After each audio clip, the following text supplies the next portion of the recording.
അലി റളിയല്ലാഹു അൻഹുവിന്റെ മുഖത്ത് നോക്കിയിട്ട് ഫാത്തിമ റളിയല്ലാഹു അൻഹ പറയുന്നു, അലിയേ, എനിക്ക് നിങ്ങളോടൊരാഗ്രഹം പറയാനുണ്ട്, ആഗ്രഹം നിങ്ങൾ നടത്തി തരുമോ?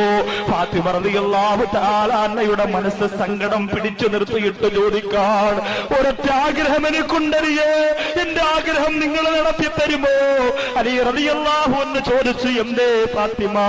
ഫാത്തിമ റളിയല്ലാഹു അൻഹ പറയുകയാണ്, നിങ്ങളാ ഭക്ഷണമുണ്ടല്ലോ, ആ ഭക്ഷണമുണ്ടല്ലോ, ഒരൽപ്പം എടുത്ത് എന്റെ വായിലേക്ക് വെച്ച് തരുമോ? നിങ്ങളുടെ കൈ കൊണ്ടൊരൽപ്പം ഭക്ഷണം കഴിക്കാ, നിങ്ങളുടെ കൈ കൊണ്ടൊരൽപ്പം ഭക്ഷണം കഴിക്കാ.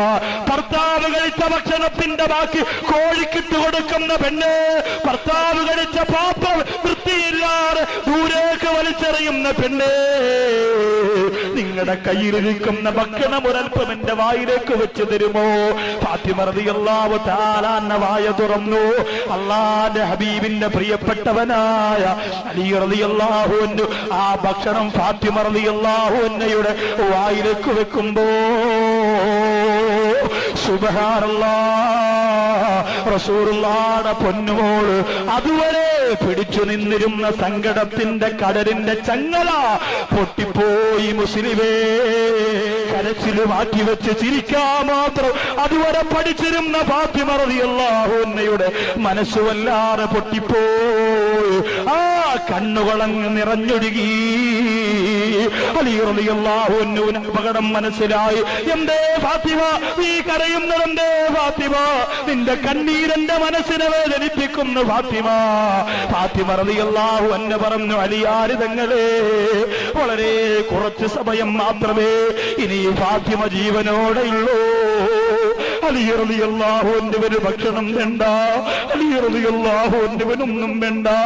അലി റളിയല്ലാഹു അൻഹുവിന്റെ മനസ്സിന്റെ നിയന്ത്രണം നഷ്ടപ്പെടാൻ പോവാണ്. മക്കളെ വാരിയെടുത്ത് ചുംബനം കൊടുത്തിട്ട് ഫാത്തിമാനോട് പറയുന്നു, ഫാത്തിമ, ഈ മക്കളെ മറക്കുകയാണോ ഫാത്തിമ? ഈ ഉമ്മയില്ലാത്ത മക്കളാക്കി ഈ മക്കളെ എന്റെ കയ്യിൽ തന്നിട്ട് പോവാണോ ഫാത്തിമ?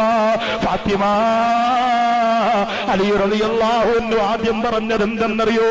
ഫാത്തിമ റളിയല്ലാഹു തആല അൻഹയുടെ അടുത്തേക്ക് നീങ്ങിയിരുന്നപ്പോ ഫാത്തിമ റളിയല്ലാഹു അൻഹ അലിയാര് തങ്ങളോട് ആദ്യം പറഞ്ഞത് എന്തെന്നറിയോ? അലിയാര് തങ്ങളെ, നിക്കാഹ് കഴിഞ്ഞിട്ട് നിങ്ങൾക്ക് നല്ലൊരു ഭാര്യയാകാൻ എനിക്കിതുവരെ കഴിഞ്ഞിട്ടില്ല. ആരാ പറയുന്നത്? റളിയല്ലാഹു അൻഹ പറയുന്നു, അലിയേ, നിക്കാഹ് കഴിഞ്ഞതിന് അന്ന് മുതൽ ഞാനുമായിട്ടുള്ള ജീവിതത്തിൽ ഒരുപാട് പൊരുത്തക്കുറവുകൾ വന്നിട്ടുണ്ട്.